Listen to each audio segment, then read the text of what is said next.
Hello friends, it's me, and today we're checking out Game Theory, which US president is an epic gamer from the Game Theorists. Together, let's go. Oh, FNAF. What was that? Geez, Sleepy Joe, that's Freddy Fazbear. That sound means he's getting closer to the Oh. office. Why can't we just leave this pizza place? Can't we just get some ice cream? Because, Joe, that's the whole point of the game. You can't leave. That's what makes it scary. Guys, can you keep it down? I'm trying to concentrate. Geez, Bad man, hat. you're using a lot of power. You wouldn't last 1 minute playing 2020 mode, which I totally beat on my first try, by the way. Donald, you're so full of it, you probably died during the night one phone call. But MatPat, you should be checking cams more to make sure Foxy stays in Pirates Cove. Mr. President, you might know about foreign policy, but Five Nights at Freddy's, it's kind of my territory. Sit back, watch how the master does it. Okay, you GG. Wow, you suck at this game. Seriously. Good thing you don't have a Let's Play channel. Oh! Hello, GG. Internet. Welcome to Game Theory. Hello Internet, welcome to Game Theory. Hi. The Uncle Sam of the Internet that wants you to subscribe for Mimi videos that no one in their right mind would ask for. And oh Sorry. boy, do we have a weird episode for you today. Lately, I've been gorging myself on the latest trend to strike the internet, US presidents playing video games. I don't know if this one's reached your corner of the internet yet, but we now have ourselves videos of Obama, Trump, and Biden all getting on a Discord call together to put aside their political differences and just enjoy a round of Minecraft with the boys. Kinda. Obviously, these aren't real presidents checking their KD ratios. Instead, these are creators taking voice clips of previous presidents and feeding them into AI text-to-speech software and AI voice filters so they can then make the president say whatever they want him to say. So naturally, the internet did the only logical thing you would do with that sort of power. They turned them into gamers. They Yup, with great power comes great responsibility. played Mario Party, they've debated Smash tier lists, they've even argued about the FNAF timeline. Obviously, Elizabeth Afton died before Five Nights at Freddy's 4. Why else would her bedroom be empty? She's dead, Joe. Donald, that makes zero sense. Just because Elizabeth's bedroom is empty does not mean that she's This dead. is kind of making me regret not inviting President Biden to our recent live FNAF talk back. Would have loved to hear his thoughts on the recent ID's fantasy video. Anyway, my recommended tab has been filled to the brim of my Abe Lincoln stovepipe hat with this sort of stuff. And personally, I am all about it. And after losing days of my life to binging these videos, naturally that dumb side of my theory brain started to kick into gear, and I couldn't help but wonder, what if the real presidents actually played these games? And more importantly, who would actually be the best? And I don't think that would be quite possible. If the best president was to be there, it would be a few hundred years ago, right? I'm not just talking about the modern three that we see kicking around these videos. I'm talking about all the presidents. All 45 of the past US executives in chief. And for those of you heading That's not possible. You need time travel technology to bring them back and teach them how to play video games. Kind of hard. down to the comments right now to say that Biden is the 46th president. Clearly you've forgotten about President Cleveland, who was elected to 2 non-consecutive terms, thereby making him both our 22nd and 24th president. Thus, Biden is only the 45th person to ever be US president. That is the first of many little history nuggets that we'll be exploring in this episode, dear theorists. So let's fire up our time machines, hop onto the Discord with the boys, and whip out those gamer headsets. It's time to... Yep, MatPat is just to say that. Yep, we got a time machine. Time travel. What? It works. inaugurate our first ever gamer-in-chief. So, to start off with, how exactly are we going to settle this one? Almost all of our presidents were born way before the invention of TVs and computers, let alone video games. In fact, only Barack Obama was born after the creation of the first video game, and this is what that one looked like.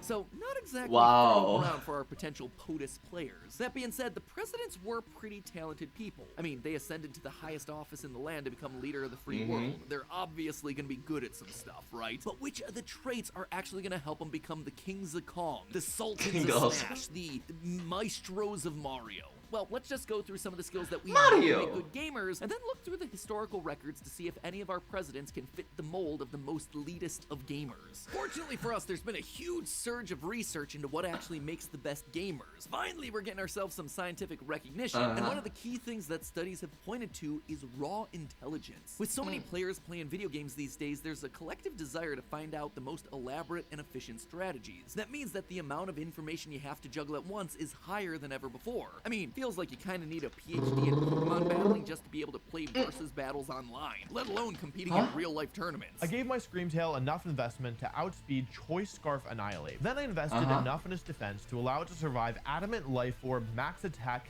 King Gambit Ironhead, which is a very powerful, super effective attack. Were those even words? What?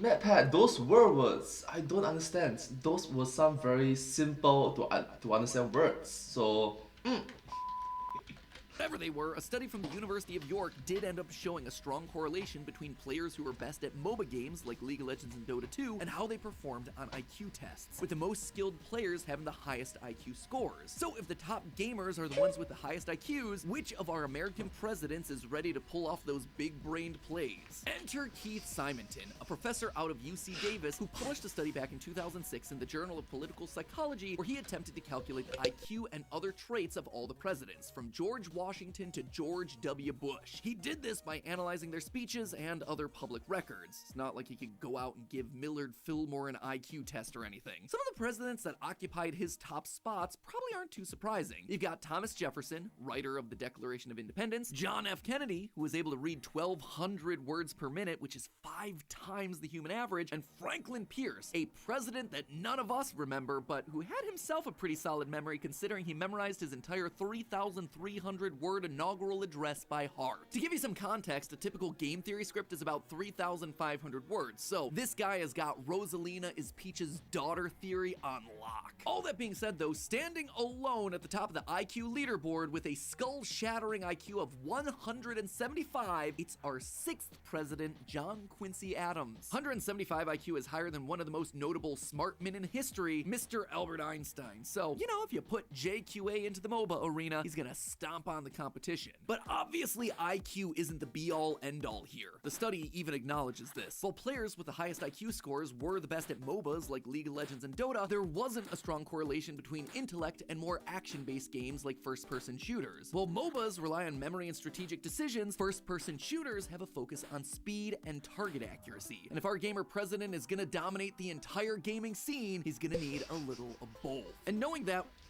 I remember this meme. This was Obama awarding Obama. How? Unless Kagemushin Jutsu. Naruto Shadow Clone Jutsu, so. Sorry. one skill that is useful for a wide variety of games is reaction time. Your typical gamer has a reaction time somewhere between 300 and 500 milliseconds, but professional gamers, the top echelon of the gaming world, they have themselves some superhuman reflexes. They top out with reaction times under 200 milliseconds. That 1/10 of a second difference there is literally the blink of an eye. And while that might not sound like much, that gap can end up being the difference between getting the clutch kill and getting demoted to Silver 5 in Overwatch again. Now, we've talked on this channel before about how age can affect your reaction time. Research has been done that shows your reaction times peak in your early to mid 20s and then starts to slowly drop off as you get older. Considering you can't even become president until you're 35, it means that all of our options are outside of their prime. Younger presidents like Teddy Roosevelt, JFK, and Bill Clinton might have a better shot, but none of them are going to be ideal. So, do we have any other evidence of presidents demonstrating S-tier reaction times? I mean, I guess there was that one time that George W. Bush dodged not just one, but 2 shoes that were thrown at him by an Iraqi journalist during a speech in 2008. That was pretty impressive. Not only did he dodge attacks from the local Foot Locker, he then had the gamer instincts to identify their size. If you want the facts, it's a size 10 shoe that he threw. That being said, if you're looking for something a little more legitimate than dodging some Air Jordans, then just call for Daddy. Bush's daddy, to be specific. George H.W. Bush was a pilot during World War II, flying a General Motors TBM Avenger during the war, a plane that could reach speeds of 276 miles per hour or 123 meters a second. In that blink of an eye, 100 milliseconds, he'd have traveled 40 feet, 12 meters. That's the length of a full-sized school bus, which could be fatal if he doesn't react fast enough. But he managed to fly over 58 combat missions, including earning the Distinguished Flying Cross after surviving a dangerous mission that left most of the other pilots that went out dead. All in all, it means that once Pappy Bush gets a hold of that controller, there's no stopping him. But if I had to bet 20 bucks on which president would be the best when it came to reaction time, well, I'd bet on Mr. 20 himself, bloody Andrew Jackson. Because what's faster than a speeding plane? A speeding bullet. Jackson was never too afraid to line up against anyone who crossed him in a good old-fashioned duel. Now, these weren't the quick draws that you see in old Western movies, but instead tended to follow either British or French rules. But having said that, please do recognize that that was like hundreds of years ago, so... Opponents would either stand opposite each other, guns pointed, and then fire when the signal was given, or they would stand back to back and take a set amount of paces before turning and firing, a la Hamilton. 1, 2, 3, 4, 5, 6, 7, 8, 9, number 10 paces, fire! Or more recently, John Wick 4. Regardless, both required you to be able to react quickly while also having incredible accuracy. Now, we don't know for sure which of these types of duels Jackson participated in, but some estimates suggest that he survived over 100, which means that his reaction time had to be pretty spot on. Now, of course, video games aren't just about hitting the buttons the quickest. Daphne Vivellier, a professor of brain and cognitive sciences at the University of Rochester, showed that gamers perform significantly better on tests of attention, speed, accuracy, vision, and most importantly of all, multitasking when compared to their non-gamer peers. Games nowadays are demanding more and more of our attentional resources and requiring us to split it amongst various different tasks and objectives. Long gone are the Atari days where you just had a little triangle shooting asteroids. Whether it's analyzing your opponent's moves in Smash or juggling 50 different animatronic attack patterns in Custom Night, a true gamer needs to be able to manage multiple things at once in order to win. So who among our presidential players has demonstrated some high-level multitasking abilities? Well, there's always President Lyndon Johnson, who used to have meetings while sitting on the toilet with the door open in front of his staff.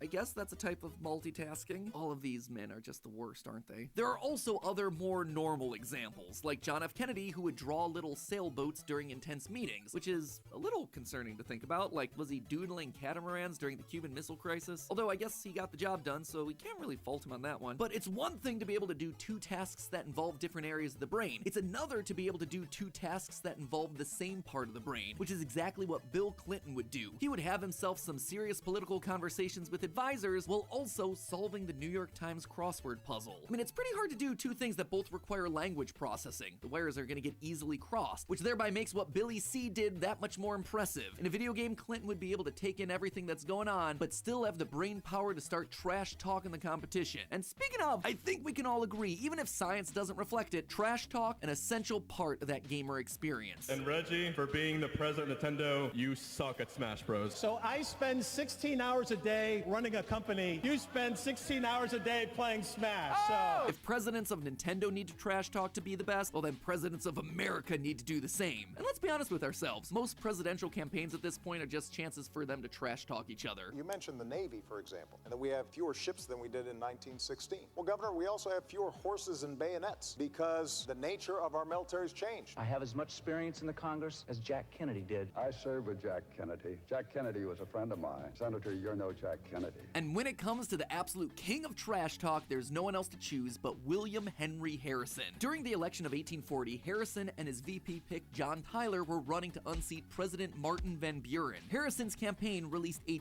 12-verse diss track that, let me just play you a little clip of it. And with them will be little Van. Van is our used up man, and with them will be little Van. Yeah, this guy was dropping bars way before Lin-Manuel Miranda. No, so Oh, wow, Baron with class. What? Surprised with sick beats like that, they did end up beating Little Van Buren, and then Harrison died a month into office after catching pneumonia. But hey, now at least he can be remembered for more than just shortest tenure in office. Outside of trash talk, there's also some other oddball skills here. Herbert Hoover, today mostly known for his botched response to the Great Depression and the Hoover Dam, was the original Minecraft streamer. I mean, prior to being president, he got rich as a mining scout and engineer. Just had a sixth sense for finding gold. This man would have had a full enchanted gold armor set before you put down your first crafting table. And the last thing that I gotta call out here is that no matter how good you are as a gamer, eventually you're gonna fail. But what's important is having the determination to get back up. And there's one president I think demonstrates this better than anyone, because he literally got back up after being shot. On October 14th, 1912, while campaigning to become president, Teddy Roosevelt was shot while giving a speech. The bullet went through his glasses case, his 50-page speech, and then lodged itself in his chest. Not only did he survive, he was like, yeah, I suppose I'm not coughing up blood or anything, so I'm probably okay. And he went on to finish the dang speech. If that's not gamer determination, I don't know what is. Alright, please do recognize that MatPat was talking about something that was like hundreds of years ago. Back then, the guns, the bullets weren't as strong, so you could technically survive, right? Problem is, all these fun facts and pieces of scientific research are interesting, but I still feel no closer to figuring out the answer. There isn't really a one-size-fits-all approach when it comes to finding our best gamer president. There are some skills that may be suited to one game or another, but no one's truly the best at all of them. So maybe I've been looking at the question all wrong. Maybe the gamer president isn't the best in a single category, but is consistently good across all of the board, with the most well-rounded stats across all the things that we just talked about. And during my research, there was one guy that absolutely fit the bill. The gamer energy runs deep with this one. It runs so deep that his great-grandson is actually the inventor of Magic the Gathering, the OG trading card game. The undisputed ultimate gamer president would have to be, drumroll please, President Garfield. No, not that one. James Garfield, the 20th President of the United States. But yeah, even his name is a meme. Fun fact, by the way, the lasagna-loving feline came afterwards, actually named after the creator's grandfather, who himself was named after President Garfield. Now, not only is this man rocking out the gamer beard, James Garfield was smart. Like, really smart. Boasting around 150 IQ, ranking him in the top 10 of presidents, and also puts him on par with inventor Thomas Edison. Sure, it's not Einstein levels, but that's still pretty dang solid. Plus, he proved his nerdiness beyond just raw IQ. During Garfield's 9 terms in Congress, he developed a proof for the Pythagorean theorem using trapezoids. This wasn't just a fun little back-of-the-napkin calculation either. He had it published in the New England Journal of Education. And wait a minute. Pythagoras theorem is a fact. You still need to prove it? Oh, back then people still didn't believe it, so wow. That was backwards? That was weird.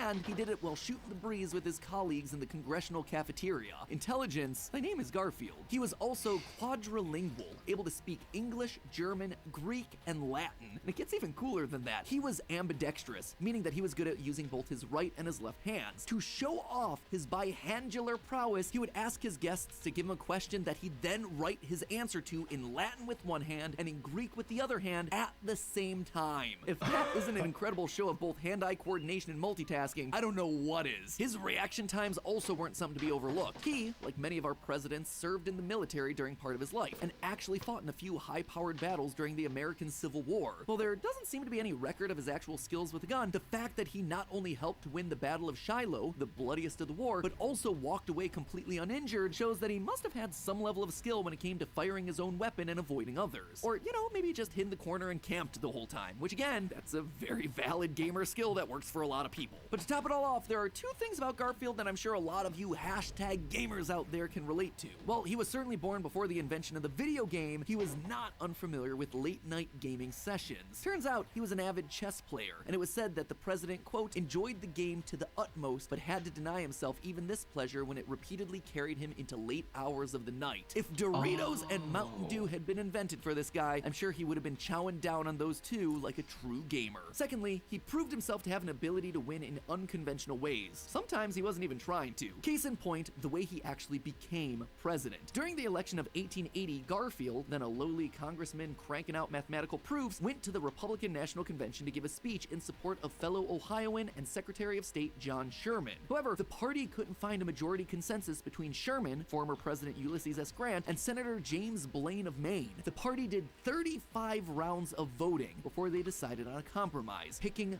Garfield, who wasn't even running. Garfield just... Okay, so, that's lucky. What? How? straight up Among Us'd his way into the White House. Kinda sus if you ask me, but hey, the world of gaming, a win is a win. So there you have it, friendos. President James Garfield. You, sir, have been formally recognized and placed in the most powerful seat in all of the internet. But before we send you in to destroy Biden, Trump, and Obama in their next match at Tetris, please raise your right hand and repeat after me. I do solemnly swear that I will faithfully execute the office of gamer and will, to the best of my ability, preserve, protect, and defend the Constitution of internet memes.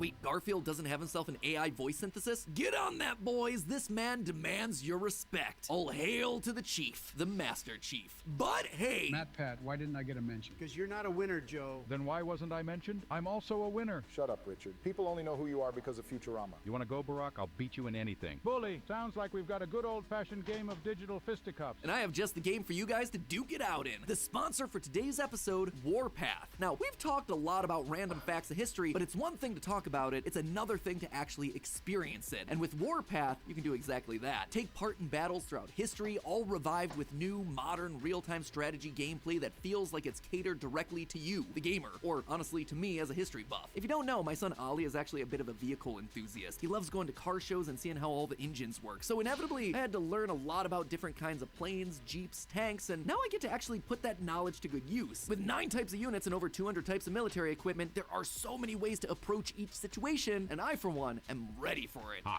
nerd. Joke's on you there, Nixon, because I won't be the only one benefiting from my vast knowledge of World War II planes. Warpath offers a really fun and cohesive multiplayer mode, so I can strategize with others from around the world in real time, rather than trying to take on an entire army by myself. Don't worry, Matt Pat. With my confidence in our armed forces, with your unbounded determination, we will gain the inevitable triumph. And if you guys really want to see who's the best, Warpath is holding an online event called Be a Top Commander to celebrate the PC release of the game. I'm literally the commander of that war. This will be a cakewalk. You want to bet, Hotshot? Hey guys, let's keep it to the game battlefield, alright? If you go to the link in the description and download the game for free on iOS, Android, or PC, you not only get to take part in this massive competition, you can also win yourself in-game rewards and physical cash. Cash money in your pocket. Put those Benjamins in your bank. Benjamin, who was not a president, by the way. And that's not just me talking to these AI presidents, but also to all of you watching this video at home. All of you have a chance to win these awesome prizes and show the world that it's not just about brute force, but also brute smarts. So download the game using the link in the description, start strategizing, and climb those rankings to be in for a chance to win that huge cash prize. Let's show everyone what a theorist can really do. I'll see you on the battlefield, soldier. But in the meantime, remember, it's all just a theory.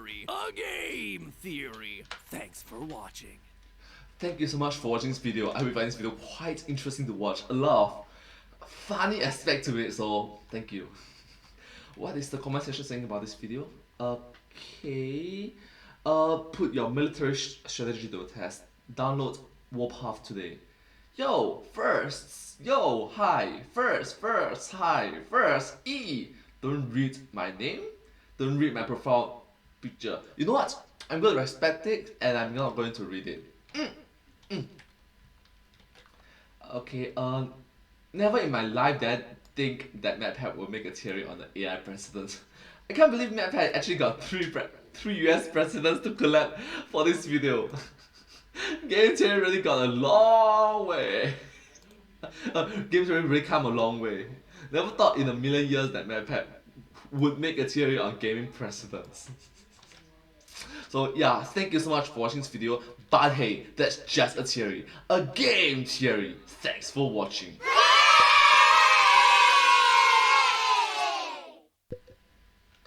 And I hope to see you all in my next video. Thank you so much. Subscribe. Please remember to like, share, and subscribe to my channel and comment down below if you have anything to share with us. Don't forget to follow my channel and I hope to see you on the next video. Thank you so much, and once again, subscribe.